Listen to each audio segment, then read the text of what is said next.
पाहताय JB TV news. बातमीत सत्यता हीच आमची ओळख।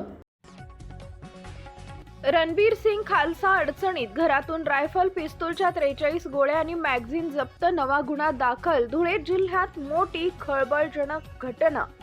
गुरुद्वारा हिंसाचार प्रकरणात मोठा खुलासा, मुख्य आरोपींच्या घरातून जिवंत काडतुसांचा साठा जप्त। धुळे गुरुद्वारा प्रकरणात पोलिसांची मोठी कारवाई, मुख्य आरोपीच्या घरातून शस्त्रसाठा उघड। धुळे पोलिसांचा धडाका, खालसा यांच्या घरातून रायफलच्या गोळ्या आणि मॅगझीन जप्त, 299 कलमही वाढवले। पोलीस अधीक्षक श्रीकांत धिवरे।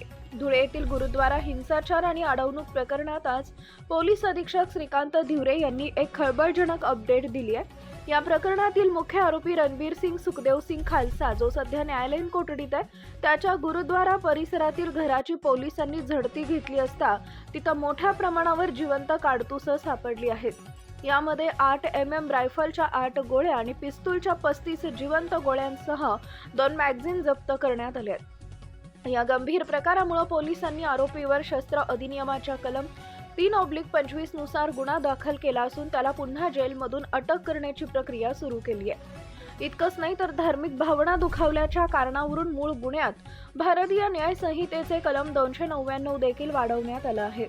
शहरात शांतता राखण्यासाठी पोलिसांनी आता अधिक आक्रमक पावलं उचलली असून आरोपी रणबीर सिंग खालसा याच्या तडीपारीचा प्रस्ताव SDM कडे पाठवण्यात येत आहे।